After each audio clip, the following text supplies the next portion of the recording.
Good day. My name is Chief Strongblood. I am St. Vincent and the Grenadines' favorite and most hated son. I am the diaspora machismo. Most people in Bermuda who knows me will know me as Alan Palmer.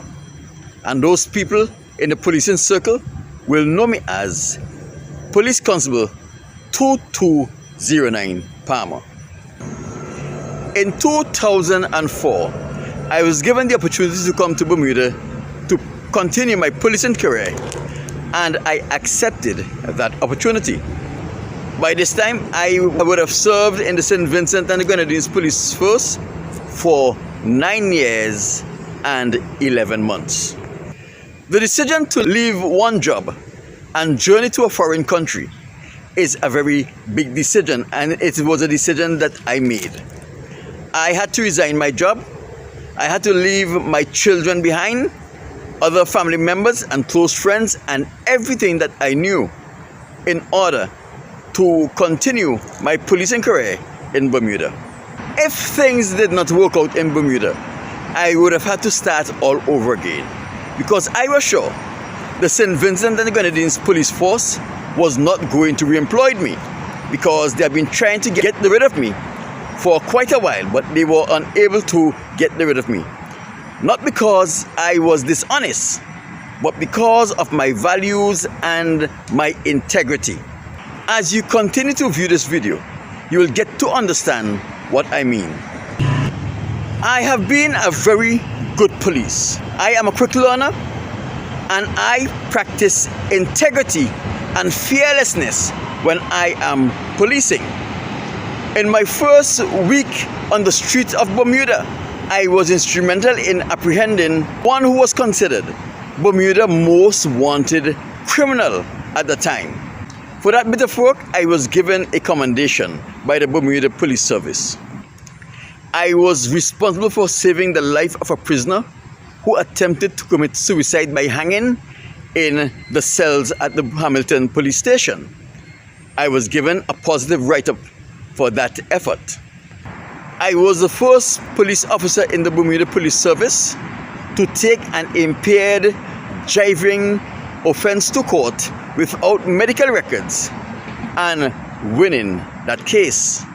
And on 2 separate years, I was the officer with the most arrests in the entire Bermuda Police Service. Although this is not focused on in the Bermuda Police Service, I was given this information by one who has the technology to use the police system to accumulate the statistics. I was a big brother, and I had 2 littles whom I spent time with, invest time and monies in, and taught how to do a lot of things. I also attended the home of certain elderly people who I meet in the line of duty, and I help them around their houses. I help them restore their furniture, varnish up their floors, paint their houses, scrub their yards. I did a lot of things in the community. Bermuda was helping me provide a better life for my children, and I was willing not only to give the service I was required to give, but to help in the development of the community.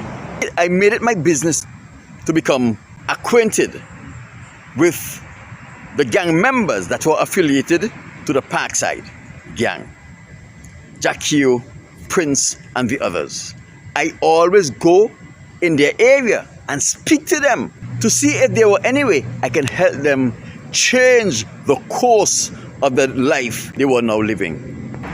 When I drive by in their area, in my police uniform and using a police vehicle, they always presented themselves to me, and we have open dialogue. Because I understood they were all young men who were lost and was trying to find their way the best they knew how. The fact that I was a very good police, but while policing in Bermuda, my success in Bermuda would not have been accomplished without the help of Sergeant Gregory Grimes, who is now deceased, Sergeant Jermaine Tucker, who supervised me for most of my policing career, and Sergeant Naima Williams now Aswood, who I think is now either the Assistant Commissioner of Police or the Deputy Commissioner of Police. I have always been, and I am still, a very naive man. I believe that a friend should be trusted, a colleague should be ethical, a manager should be fair, and an authority figure must never abuse their office or their position. When an individual who I am close to or who I am associated with fails to represent himself, his family, his community, and his office by his action, I always feel an obligation to hold that person or those people accountable. Let me give you a Bermuda example of what I'm speaking about. Within my first month in Bermuda, during my orientation, I went to the government house in Bermuda for a briefing from the fire department. The fire department had just changed its protocol. It's how officers are supposed to conduct their affairs in the event there is an emergency, a fire or a terrorist attack. Present were members of the fire department who would be expected to attend an emergency in the case there was an emergency, members of the police department, the government house staff, and the governor and his wife. As the deputy chief of the Bermuda Fire Department began to outline the new plan, Lady Verica, the wife of the governor, saw it fit to object to every point the deputy chief made and to overrule deputy chief. I was shocked that there was no one who was there to explain to the governor's wife the importance of the new protocol. In short, each objection that governor's wife made was a message sent to the members of the Bermuda Fire Service that they don't know anything and they are only wearing that uniform as a prop. At least that was how I received it. I was shocked that none of the senior police officers who were there had the professional courtesy as to object and give the governor's wife a reason why she should not be objecting to the protocol that was put in place by these men who were not only schooled but went through practical training and had experience in the field. I respectfully put up my hands, and when I was acknowledged by the deputy fire chief, I told him I did not have a question, but I have an observation and a statement to make. And I spoke to Lady Verica. I said, Lady Verica, the fire department officials are trained in their fields. They know what is best for all involved. It is their intention to ensure in their plans to limit the amount of casualty that could occur in the event there is a fire or there is a terrorist attack. And if you continue to overrule the fire department, then in the event there's a fire or a terrorist attack and there are casualties, you will be held responsible for those casualties because you have overruled every sane plan the fire department put forward. By the time I was finished speaking, I was standing alone. All the other police officers that were around me in the group in which I was have separated themselves from me. I told you all this to give you an example of the type of person that I am. Now let us get into the meat of why I am doing this video. When I was a member of the Bermuda Police Service, I was suspended from active duty on 2 occasions. The first suspension lasted about 3 hours. And I will tell you why. You see, I realized that like my supervisors in the St. Vincent and the Grenadines Police Force, the senior ranks in the Bermuda Police Force wanted to get rid of me. Not because I was dishonest, but because I was too honest and straightforward. You see, my first suspension came from events that should have happened that did not happen. I was sitting with the commissioner and 2 senior officers in his office when I was given the letter of suspension. And about 20 minutes into the meeting, the phone rang. After the commissioner of police had a conversation with the person online, I was told that the suspension is lifted and I should return to work. Earlier that day, I had a memo from the Commissioner of Police said that I have a meeting with the Commissioner in his office. About an hour or so before the meeting, a young lady who I was very friendly with, no fringe benefits, told me she and her boyfriend was about to go to New York City. And she believed that her boyfriend has a warrant and he will be stopped at the airport. And if it was possible for me to go into the police system and check to see if there was a warrant for her boyfriend. Although me and this young lady was close, we were not very good friends, because there's a difference between having a friend and having an acquaintance, a close acquaintance.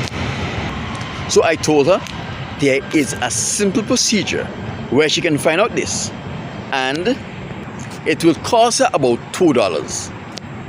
And if she wants me to, I can go to headquarters, I can fill out the necessary form and pay for her to get the information she requires. But I am not going into the police system and give you information when there is a protocol for that. You see, members of the Bermuda Police Service had wired this young lady and sent her to me to ask a simple favor. And the entire conversation was recorded. Those members of the police service who did this were sure that I would have given her the information because it was something simple. They don't understand that I hold myself to an even higher standard than the standard with which I hold others.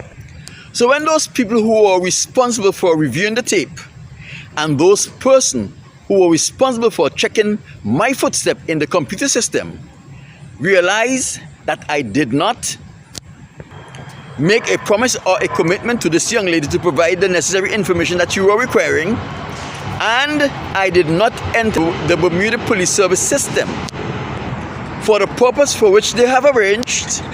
While I was in the meeting with the commissioner, they called him and provided him with that information. There and immediately, my suspension was lifted. A few months after my first suspension, I was suspended for a second time for some trivial matters.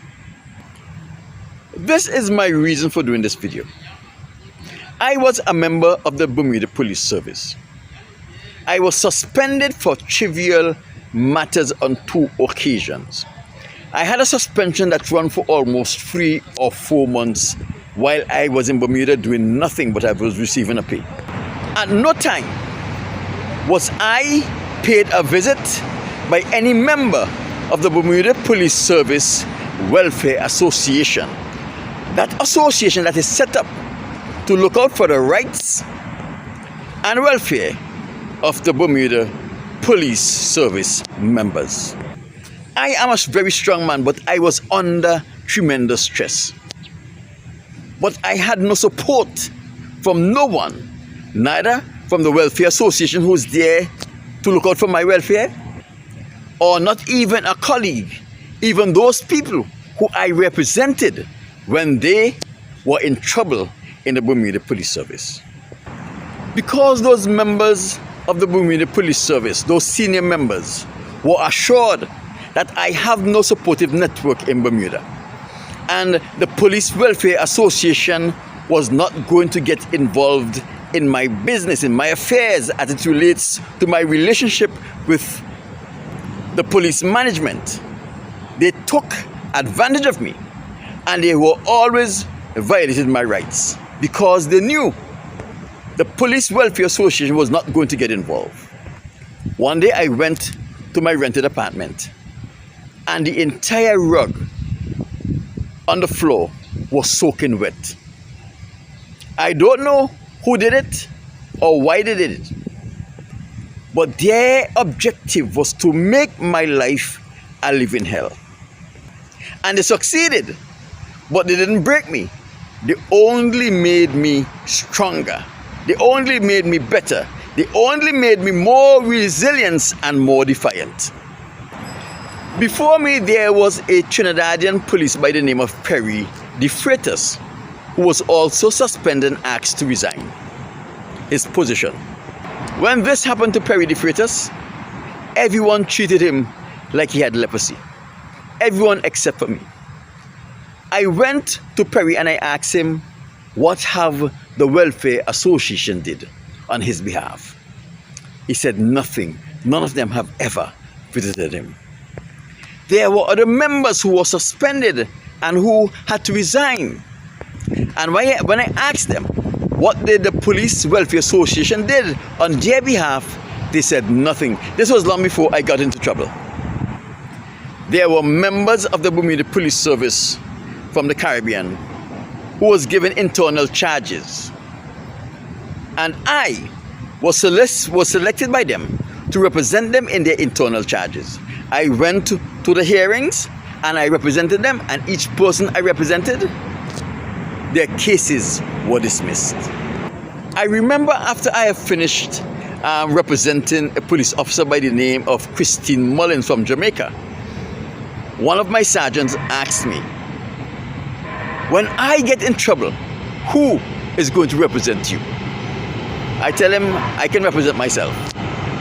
But I noticed something with his statement. He said, when I, not if I, when I got into trouble.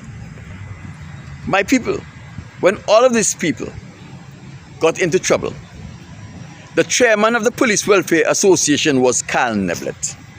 Carl Neblett was responsible for directing the affairs of the Police Welfare Association. So the reason I'm doing this video is because I see Carl Neblett is now running for political office in Bermuda.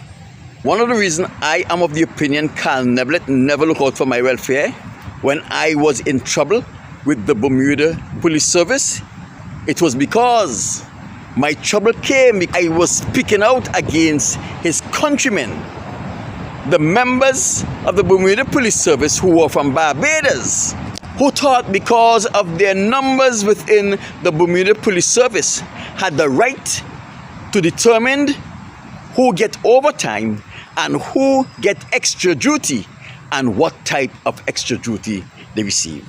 Because of my speaking out, I was suspended for a second time. So my question here is, now that Carl Neblett is a politician in Bermuda and he is running for an elected political office in Bermuda, I think it is only fair that I ask Carl Neblett this question.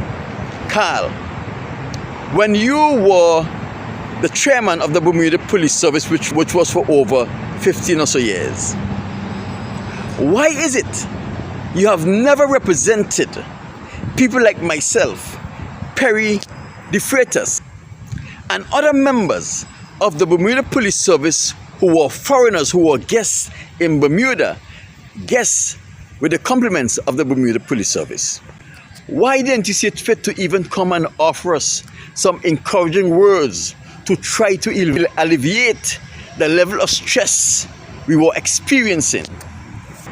If you fail to represent or refuse to represent the people who you have pledged to represent as a member of the Bermuda Police Welfare Association, what makes you think that you have what it takes to represent the citizens of Bermuda, those people who live in sands, in the Parliament of Bermuda, making decisions that will affect not their career but their entire life?